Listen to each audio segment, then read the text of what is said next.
When the smoke clears, I am the recovery plug. What's going on, everybody? Hope everybody's day is going good. I know mine is. It's another day in recovery, another day in sobriety, another day in spirituality. Man, it's great.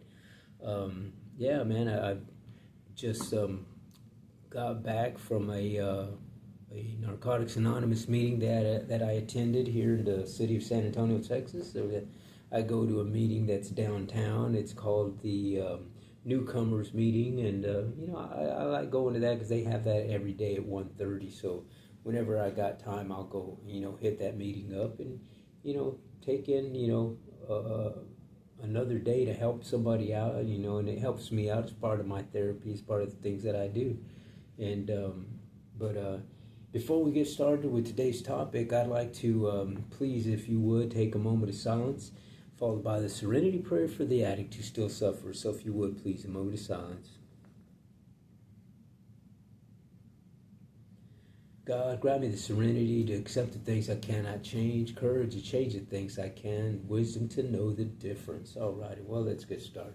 Man, today I want to talk to you about a thing that I kind of jumped out at me during reading one of the chapters in another book that I picked up.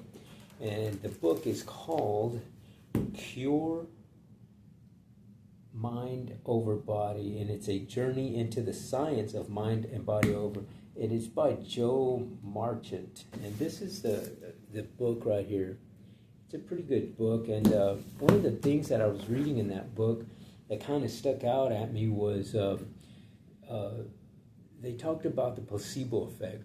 And for those of you who don't know what the placebo effect is, well, the placebo effect is it's a trial and error thing that the scientists and neuroscientists, psychologists, physiologists, doctors in the scientific community were doing these experiments where they would give people who were feeling ailments in whatever it was, whether they were going through like pain or a chronic pain or feeling ill of whatever ailments they had, and they were doing these trials where they would give them these pills that were just capsules filled with sugar. You know what I mean? It was or just capsules that were empty. It didn't have anything. Or they would give in injections of saline water. You know what I mean? But the two groups, one group knew what they were getting, another group didn't know what they were getting. But they were told that, this could help them in their pain, ailments, whatever, to help them out with dealing with that stuff. So it's funny that, the people that took the pills or the injections that had nothing, no medication at all, did significantly better in their improvements of their pain and stuff like that. And some of them, were cured all the way around together. You know what I mean? So I got to thinking, I'm like, that to me is just it's a mental state that the human body is telling you that you're getting better because you're taking this medication. So you mentally think that you're going to be better when you take it. And what's weird about it is that they showed the neurological effects of the brain on the computer screens, with people who took the fake drug, and it popped up these receptors in the brain and gave the exact same receptive neurons and all that stuff in the brain, the exact same thing that they would go through by taking a regular drug, or it could have been an addict taking whatever DOC that they take. It could have been cocaine, heroin, meth, whatever. Well, the same receptors that popped off and would pop off taking the fake medication. So they felt that effect. And so I was thinking, man, you know what?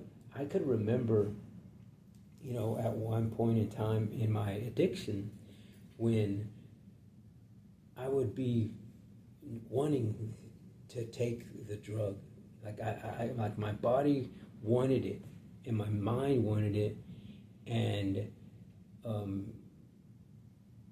once I was able to go attain it, I hadn't even put it in my body yet. But once it was, I made the phone call, and once I knew that I was gonna get it, then that feeling would go away. You know what I mean? And it's weird to me. And I could remember I would, the person I was dating at the time, used as well, and she used a particular drug, and then when she would be sick, in pain, and crying and yelling, and when I would go get the stuff that she needed, whatever, when I went to go get the drugs that she needed, and I would get back, and as soon as she knew that I was there with it in my hand, her attitude, her whole demeanor changed, and she was just normal. She wasn't sick anymore. The pain went away instantly, and to me, that's just like it's a mental thing, or something that's happening in your brain that's telling you that you're okay. And I believe that if you do things to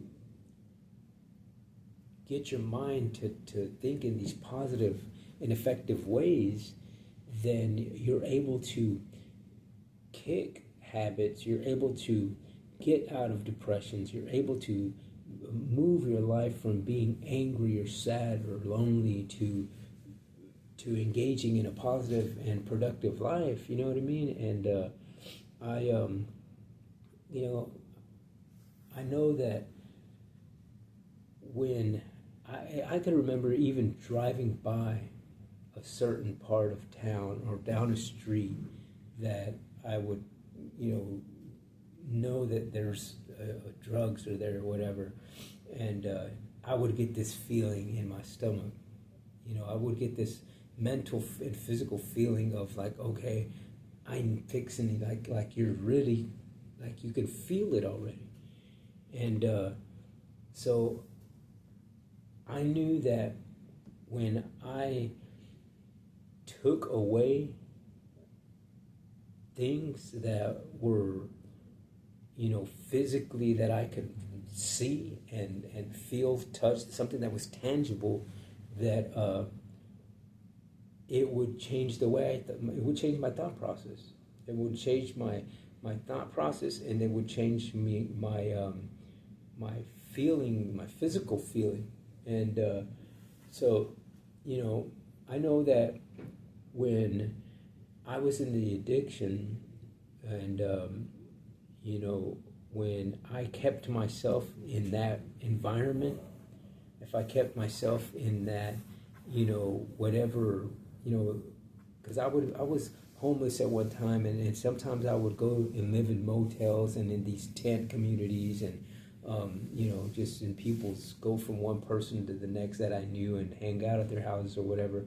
And I knew when I was just in that circle of negativity and addiction, and people who used, and people who were doing things that were, enabling you to continue in that process, well, then I stayed there. My mindset stayed there. My mindset was always thinking about the negative, always thinking about using, always thinking about what's the next step we're going to do to get more drugs. It was always in this negative environment. And when I decided that I had enough, and I changed my, people, places, things, I'm talking my whole life had to change so that I got this new identity, in a sense. That's what it took for me to start a different life. You know what I mean? Because if I kept any part of that realm that I was in the addiction, if I kept any of that with me in this new life that I have, then that was going to be a reminder. That's going to be a crutch for me, an exit, if you will, for me to go back. So if anything arose in this life that I am now, if anything, reminded me of the use or got me upset or made me sad or depressed or whatever, that I had that out.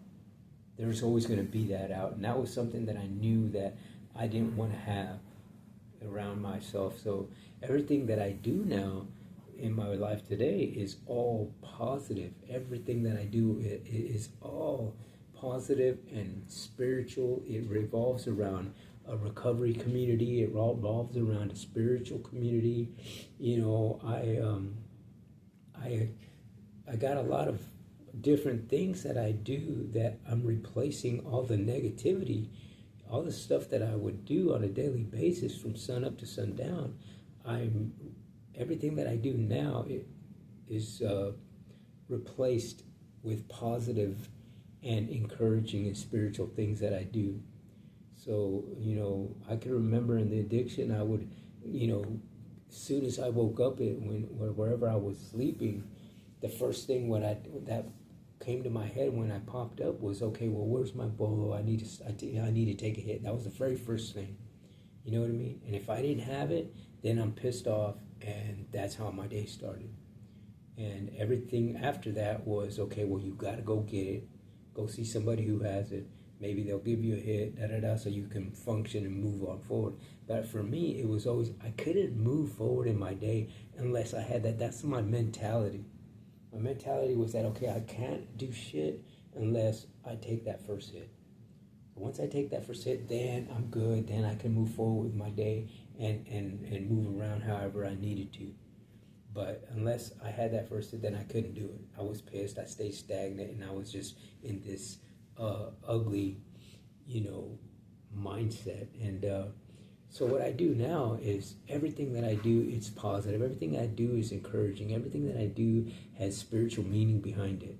And so it's just a mental change. And, there was in the meeting that I attended earlier, there was, the topic of the day was to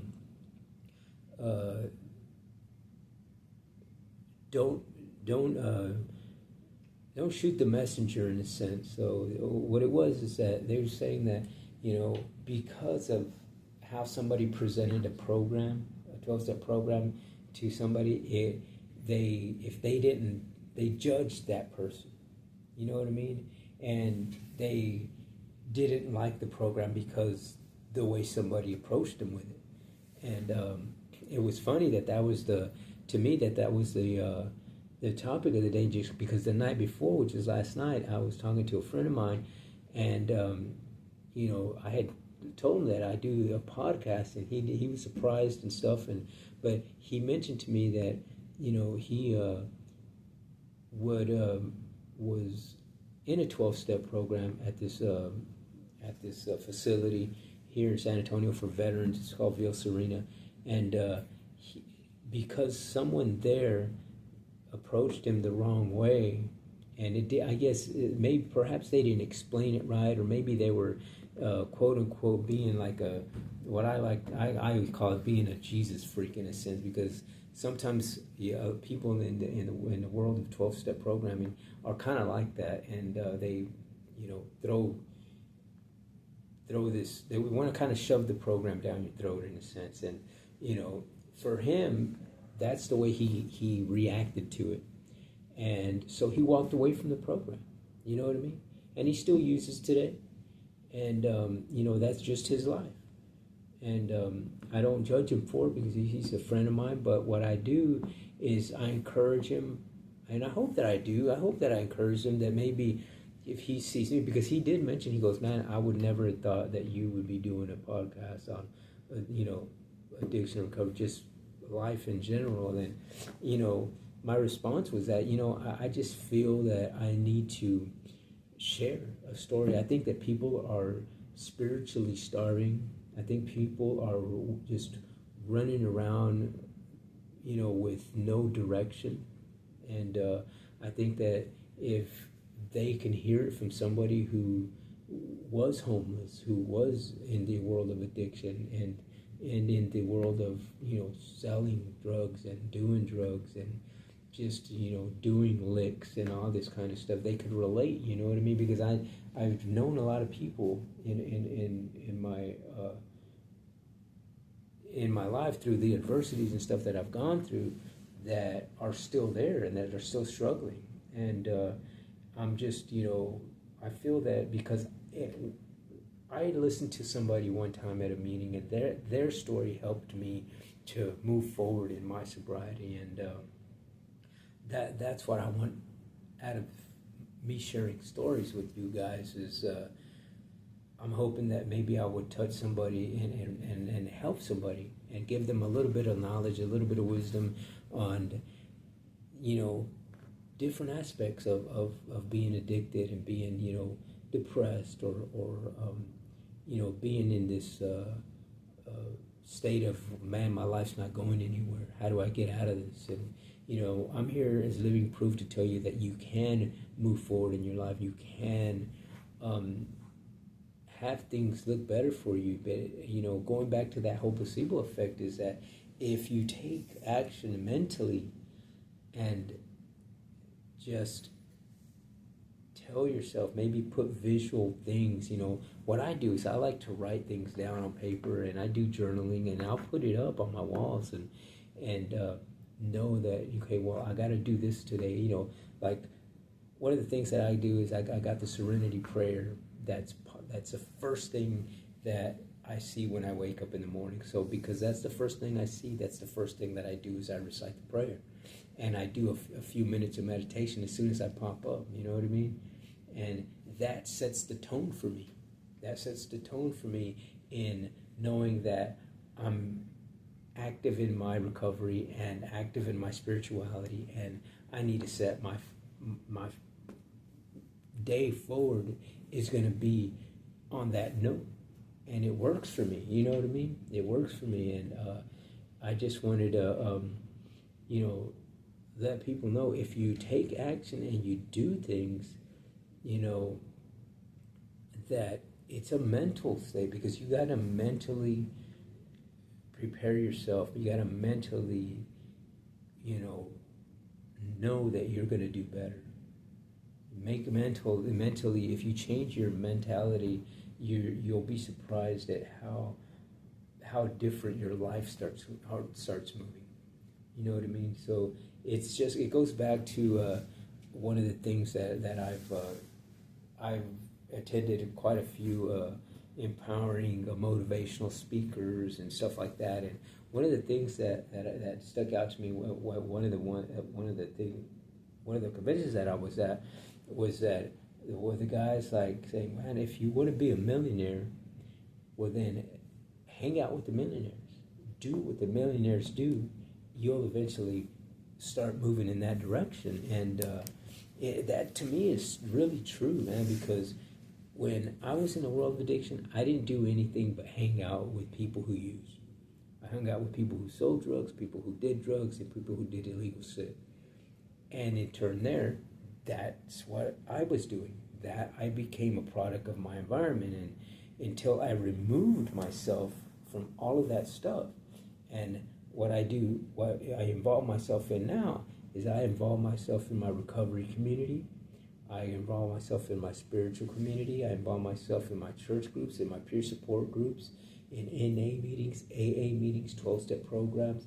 And that's what I do. That's my circle. And so it keeps me sober. It keeps me spiritually connected to my higher power. It keeps me connected to my recovery community, and I'm able to help somebody else. And it's all therapeutic for me. You know what I mean? Because I need that type of stuff, because if I get to an isolated mode and I'm just by myself, then my default kicks in, and for me it's using. So I have to keep my mentality always on a positive and spiritual note. So so I just wanted to talk to you guys a little bit about that type of stuff, and how changing things mentally and changing your environment will will definitely put you on a road and a path to positive spiritual and recovering lifestyle. So again, at this time, man, I would have greatly appreciated if you guys would give me a thumbs up, like my channel. If you could, please tap that subscribe button, and know that when you do subscribe to my channel, that you'll be helping out another veteran like myself, another homeless person, another person dealing with neurological brain disorders in the form of PTSDs, childhood traumatic experiences, depression, suicidal, thoughts and stuff like that. All of those types of things, you'll be helping out people like that. And because I've been, those things at one point in time in my life, but I've gone through so many adversities and so many, and I'm grateful, that I'm here and able to share a story and a message with you guys. And hopefully my stories will resonate with somebody and help somebody, because that is why I do it, to share with what has helped me along the way to get to where I'm at today. And I hope that it helps somebody out there. So I guess until the next time on When the Smoke Clears, I am the Recovery Plug.